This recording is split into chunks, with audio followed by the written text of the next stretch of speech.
इन्हीं व्यवस्थाओं से संतुष्ट हैं, तो आपका भूल लाग रही है। उस भूल को तोड़ने के लिए परमात्मा आते हैं या अपना कोई दास भेजकर आपको सजग करते हैं कि आप अपना मूल उद्देश्य भूल चुके हो। उसके लिए याद दिलाते हैं कि जो भक्ति करते हैं उनकी भगवान मदद करते हैं।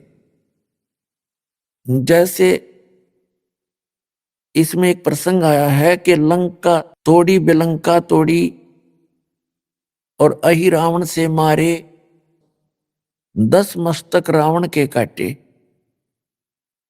और विभीषण को राज दिया रे।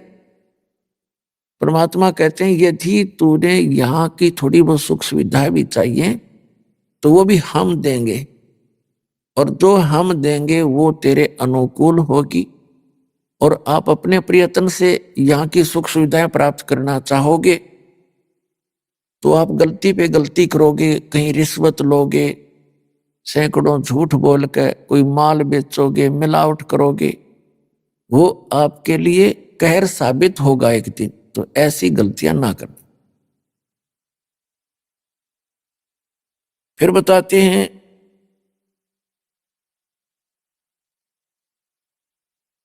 एक हा हा हु नाम के 2 साधक थे।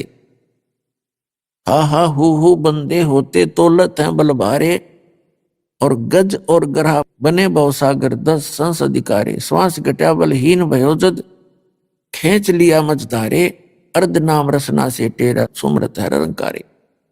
एक हा एक हु 2 साधक थे तपस्वी। अब इस काल ने ऐसा जुल्म कर रखा है, पहले तो कोई भक्ति करता ही नहीं, करना चाहता ही नहीं, और करना चाहता है तो उसको मिसगाइड करके रखता है। इन 2 प्राणियों के प्रेरणा हुई हम भक्ति करें, उनको नकली गुरु से मिला देता है।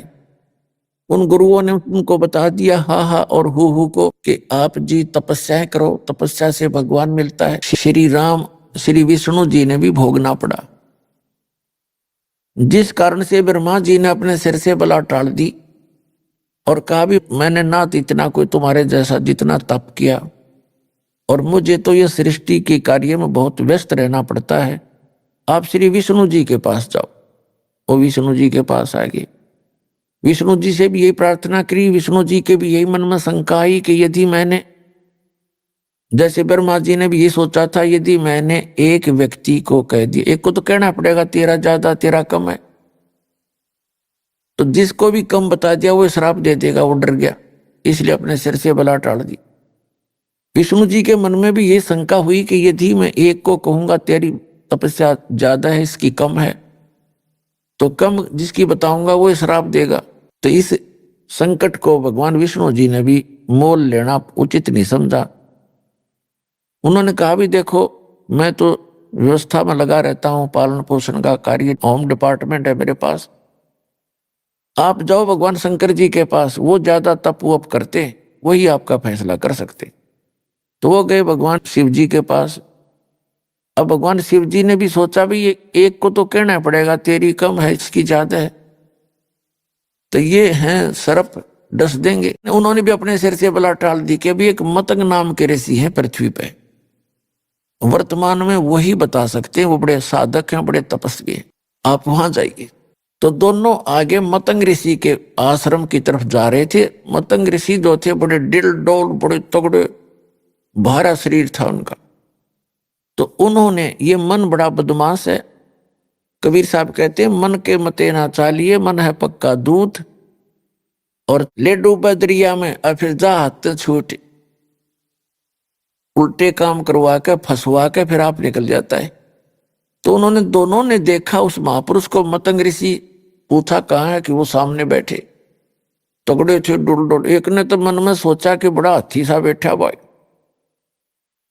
दूसरे ने सोच लिया अच्छा मगरमच्छ शायद महात्मा।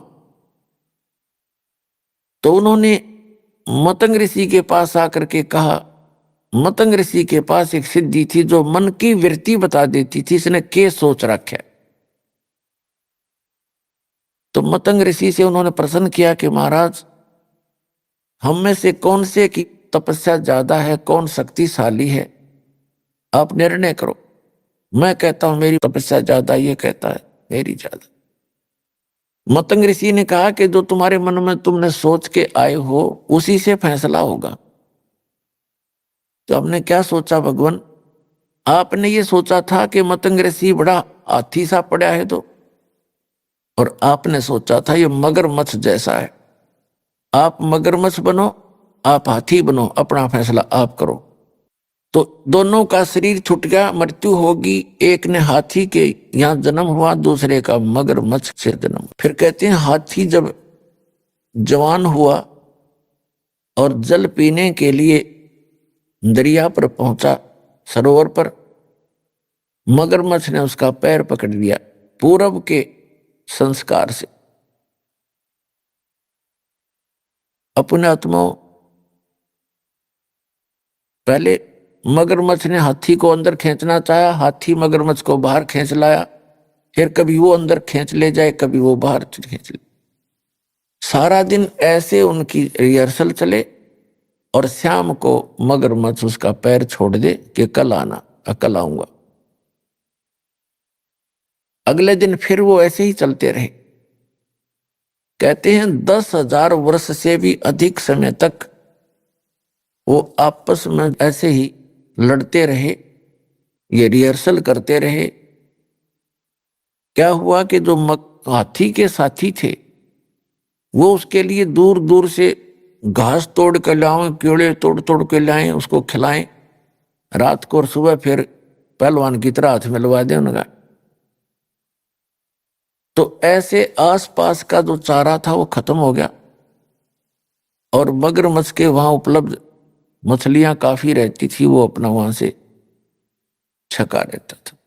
तो बलहीन हो गया हाथी और मगरमच्छ ने वो खींच लिया और इतना गहरे पानी में ले गया कि सूंड का थोड़ा सा हिस्सा शेष था जहां से हाथी श्वास लेता है।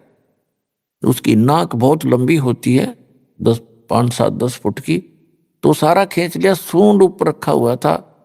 जब उसने देखा कि अब सूंड में भी पानी प्रवेश होगा तो मर जाएगा, अपनी ताकत भूल के परमात्मा को याद किया। थोड़ा सा राम भी पूरा नहीं कहने पाता, उसी समय कहते हैं सुदर्शन चक्र आया और मगरमच्छ कह लगा। मगरमच्छ ने उसका पैर छोड़ दिया, हाथी बाहर आ गया। अब वहां भगवान प्रकट हुए श्री विष्णु रूप में, और आकर कहा कि गज यानी हाथी आप चलो स्वर्ग में। आपने मेरे को कसक के साथ याद किया, इसलिए स्वर्ग चल। तो जब मगरमच्छ ने कहा कि हे भगवान, देखो हम अपनी जिद के आधार से अभिमानवश हम एक दूसरे से लड़ रहे थे, और जब इसने आपको याद किया मैं उतनी ही कसक से सुन भी रहा था, लेकिन मानवश मैं इसको छोड़ नहीं रहा था। तब भगवान ने कहा ठीक है भाई, तुम दोनों ही चलिए, आप दोनों को ही स्वर्ग भेज देते हैं। अपने आत्माओं कहने का भाव ये है, इस कथा का निष्कर्ष ये निकलता है कि पहले तो यहां डले ढोते हैं ये साधक, फिर इनके अंदर अभिमान घर कर जाता है। परमात्मा कहते हैं सत्संग की आधी घड़ी और तप के वर्ष 1000 तो भी बराबर है नहीं, कहें कबीर विचार। अब इससे क्या निष्कर्ष निकलता है कि पहले तो ये डले ढोते हैं, फिर इनमें अभिमान हो जाता है। इन सिद्धियों के कारण एक दूसरे से प्रभु पाक जाते हैं, किसी की हानि ज्यादा कर देते हैं तो लोग उससे डरने लग जाते हैं, उसको पूजने लग जाते हैं इन ऋषियों को, और किसी को वो थोड़ा मोटा लाभ दे देते हैं अपनी पुण्य से, और उनकी अपनी बैटरी डिस्चार्ज होती जाती है और उनको थोड़ा बहुत राहत दूसरे को दे सकते हैं। दूसरा ये निष्कर्ष निकला कि तप से तो कोई बात बने नहीं, लास्ट में उन्होंने परमात्मा को कसक के साथ याद किया। तो उससे उनको जो लाभ मिला वो हजारों वर्षों के तप से भी नहीं मिला था। तो परमात्मा कहते हैं चाहे कितना ही तुम तप करो, कितनी अन्य क्रियाएं करो, यदि आपके पास भक्ति नहीं है, आपके पास नाम सही नहीं है, तो आप जी वो उस सतर का भी लाभ प्राप्त नहीं कर सकते जहां की आप इच्छा रखते हो। जैसे कोई श्री कृष्ण की पूजा करता है, कोई विष्णु जी की पूजा करता है विष्णु रूप में, कोई भगवान शंकर की करता है, तो कहते वहां के सतर का लाभ भी आपको उनके मंत्रों से ही होगा, जो मूल मंत्र हैं, मूल नाम है उनके। यहां पर तीसरी जो बात क्लियर ये होगी आपको कि जैसे उसने रा कहा था, भगवान को याद करना चाहा था, तो इसको ररंकार धुन कहते हैं। ररंकार धुन, ररंकार जैसे ये राधा स्वामी वाले नाम देते हैं, ओंकार, ज्योत स्वरूपी ररंकार। जो ररंकार है न, पता नहीं ररंकार होता क्या है। जैसे इंसान मरते हुए भगवान को याद करता है विशेष कसक के साथ, वो ररंकार धुन है, ररंकार लौ है उसकी, वो ररंकार लगन है। जैसे हाथी ने मरते हुए रा गया था, ऐसे जो कसक के साथ मालिक याद किया जाता है, यानी उसकी कीमत अलग से होती है। तो भक्ति करने वाले के लिए संदेश है कि जब आप कोई भी नाम का जाप करें, उसको विशेष कसक के साथ करें, फॉर्मेलिटी सी ना करें। तो उस कसक के साथ लिए हुए नाम का जो लाभ है वो अत्यधिक है, उसका कंप्लीट लाभ है। तो यहां कहने का भाव ये था कि पहले तो ये डले ढोते हैं, फिर आंडी पाक जा, अभिमान हो जाता है भक्ति करके, और फिर यहीं के यही रह जाते हैं। तो यहां जो चौथा कंसेप्ट ये क्लियर हुआ कि जैसे कोई परमात्मा की कथा सुना रहा है कसक के साथ, और सुनने वाला भी सुन रहा है उसी भाव से, तो दोनों को वो ज्ञान लाभ प्राप्त होगा।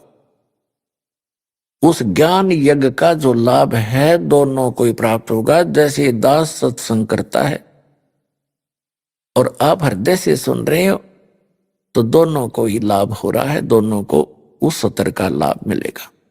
फिर बताते हैं कि दुर्योधन और दुशासन को द्रौपदी चीर उतारे, अंधे को पीन देई थी, वो बद गे अंत अपारे। भीष्म पिता और द्रोणाचार्य कर्ण से बानों मारे, महाभारत में टटीरी के रखे, वहां घंटा टूट पड़ा रे कि मन तू पावेगा अपना किया रे, भोगेगा अपना किया रे। दुर्योधन और दुशासन ने द्रौपदी के चीर उतारने का, उसको नग्न करने का प्रयत्न किया, तो उस द्रौपदी का चीर क्यों बढ़ गया? उन आत्माओं, आज तक जो भी आपको राम नाम की कथा सुनाई गई है, भगवान की कथाएं सुनाई गई हैं, वो इनकम्प्लीट थी, उनका कोई सिर पैर नहीं था। जैसे हमारे मन में एक शंका बनी रहती थी कि जैसे द्रौपदी जी का चीर उतारना चाहा और वो उतरा नहीं, ये कारण क्या था? हम कथा पढ़ते थे, सुनते थे, और ये भी सुनते थे भगवान ने बढ़ा दिया। भगवान ने और बहनों का क्यों नहीं बढ़ाया? कितनों की इज्जत लूटी जाती है, उस द्रौपदी का ही क्यों बढ़ाया? यहां बुद्धि कभी नहीं जाती थी, क्योंकि हम इनकम्प्लीट स्पिरिचुअल नॉलेज प्राप्त थे। तो परमेश्वर ने आके वो कंप्लीट स्पिरिचुअल नॉलेज दिया, और अब इस दास के पास उपलब्ध है जो इन सभी अधूरी कथाओं को पूरा किया जाएगा।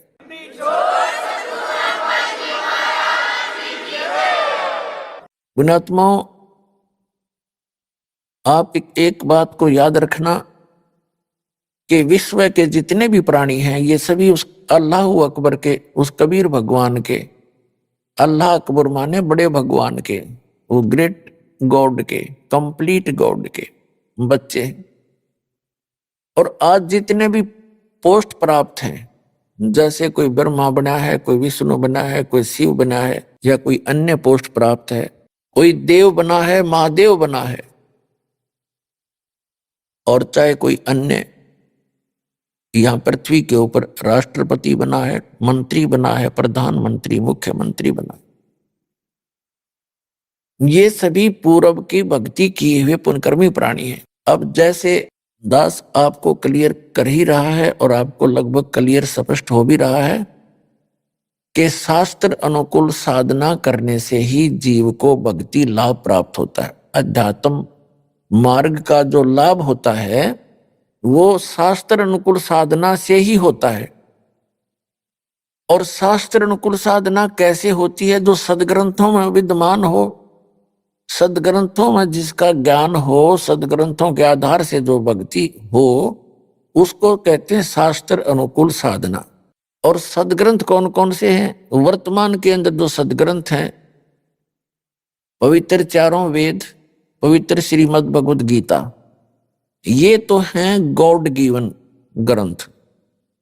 इसके अतिरिक्त पवित्र पुराण, ये हैं ब्रह्मा जी के द्वारा दिए गए ज्ञान में प्लस करके अपने मत जोड़ जोड़ के आगे इसके 18 भाग बना दिए पुराणों के। और महाभारत के अंदर केवल उस घटना है वो जो महाभारत के अंदर जो पात्र हैं कौरव और पांडव और कुछ ऋषियों का ज्ञान है। तो ये ज्ञान गॉड गिवन नहीं है, ये तो इतिहास है एक टाइप का। ऐसे ही पवित्र कुरान शरीफ, कुरान मजीद कहो एक ही है, केवल नाम नाम मंत्र है, लेख में कोई अंतर नहीं है। तो ये भी गॉड गिवन है, लेकिन ये पवित्र चारों वेद, पवित्र श्रीमद् भगवद गीता और पवित्र पुराण, पवित्र बाइबल का जो अंश है वो इस ब्रह्म के द्वारा दिए गए हैं। ये भी गॉड है, ये इनकम्प्लीट गॉड है। जैसे भारत का जो राष्ट्रपति हैं और प्रधानमंत्री हैं, ये कंप्लीट साहब हैं, हमारे साहब हैं।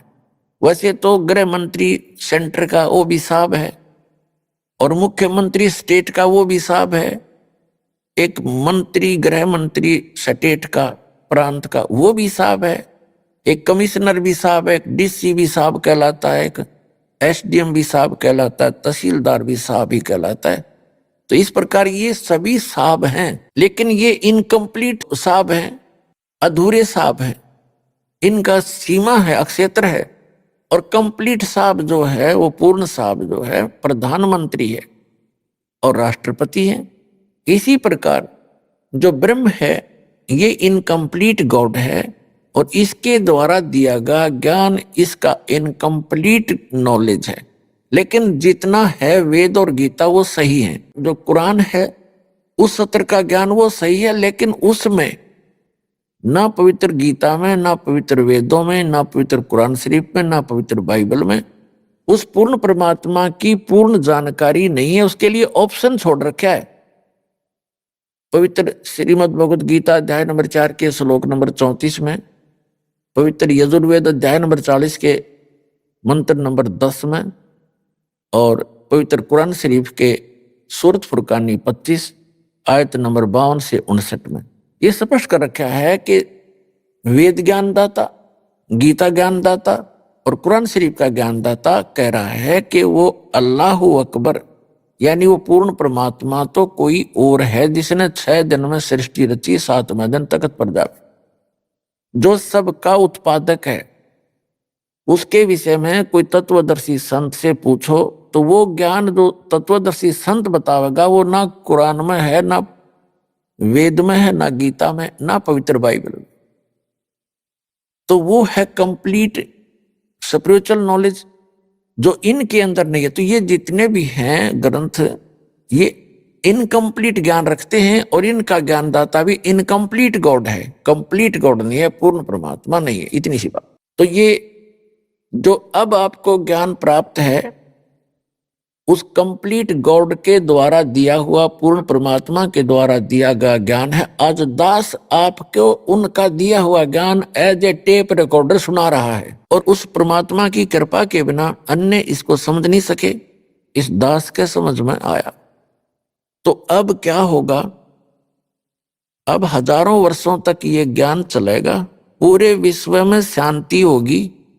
ये माया को इकट्ठी करने की जो दौड़ लग रही है, आग लगी पड़ी है प्रत्येक प्राणी के अंदर, ये इस ज्ञान से शांत होगी। अब पुण्यात्मा, आज जैसे किसी के पास कार है, कोठी है और सैकड़ों हजारों की एकड़ जमीन खरीद कर डाल रखी है, और चाहे वो प्रधानमंत्री बना हुआ है, चाहे सारी पृथ्वी का भी राजा है और बहुत धन इकट्ठा करके सोने से सबसे भर रखे हैं उन्हें बैंक वगैरह, और कल मृत्यु होगी और परसों गधा बन जाएगा, खा के ये जीवन उसका। तो बिना ज्ञान के गोबर के भूंड की तरह हम गोबर इकट्ठा करते करते मर जाते हैं, पर सब्र नहीं हमारे। तो इस ज्ञान से सब्र होगा, इस ज्ञान से आत्मा हट जाएगी इससे कि क्या कर रहा हूं मैं, करना क्या चाहिए था, कहां डले ढो रहा हूं, ऐसे अनमोल जीवन को बर्बाद कर रहा हूं। तो ये एक बार पूरे विश्व में अब शांति होगी। सभी जल रहे हैं, किसी को सब्र नहीं और कोई सुखी नहीं। अब जैसे आपको बहुत बार बताया है कि दास एक बार गोवा गया हुआ था। गोवा समुद्र के किनारे एक शहर बसा हुआ है, गोवा, वो प्रांत भी है गोवा। तो वहां सत्संग किया था हमने, और जहां सत्संग स्थल था, सत्संग के बाद घूमने के लिए हम, साथ ही समुद्र था, तट समुद्र का, वहां चले गए। वहां क्या देखा, फॉरेनर यानी विदेशी स्त्री पुरुष वहां उसके साथ साथ रेत में अपने बिछा बिछा के बस्तर या कोई वैसे लेटा हुआ था, रेत में लेटे हुए थे एक अंडरवियर में पैर के, और उनसे बात की। एक आधे भक्त ना हो गए थे, आनंद आ रहा आनंद यहां इनको। तो उसने बताया कि ये कह रहे हमें यहां आकर शांति प्राप्त होती है, और वो बता कि वहां हमारे बड़े बड़े बिल्डिंग हैं, फैक्ट्रियां चलती हैं, सैकड़ों नौकर, हजारों हमारे नौकर हैं। नमन में बड़ी हंसी आई है, दाता दया तेरी, देखिए रेत में सुख है, फिर वो डले क्यों ढोए तुमने, जहां सुख है नहीं आग इकट्ठी कर ली। तो जो सुख उनको वहां मिला, उन कोठी और बंगला में नहीं है, वहां तो आग लगी पड़ी है। और आग क्यों लगी है उन कोठी बंगलों में, क्योंकि भक्ति नहीं है। तो पुण्यात्माओं, फिर ये बात समझ में आ गई उनके। अभी तो वो वहां छोड़कर यहाँ समुद्र का किनारा आवे सुख प्राप्ति के लिए, और खाक सुख और रेत में के सुख है, 2 दिन पीछे फिर उस आग में जलना हो न जा करके। अगर जब सुख इतना होकर के ही है, सब कुछ त्याग कर एक लंगोट बांध के सुख है, तो पहले से सीमित हो जाओ तुम, घर पे भी सुख हो जाएगा। तो ये आपको दास ये ज्ञान देना चाहता है कि केवल कबीर साहब परमात्मा ने बताया है, पूर्ण ब्रह्म ने, साईं इतना दीजिए जिसमें कुटुंब समावे, हम भी भूखे ना रहे, अतिथि ना भूखा जाओ। ये धन मांगो और भक्ति करो डट के, और फिर आपको जो भी आवश्यकता होगी इस संसार की भौतिक आवश्यकता जो आपकी होगी, भगवान ढेर लगा देगा आपका आगे। अगर आवश्यकता पड़ी तो ढेर लगा देगा।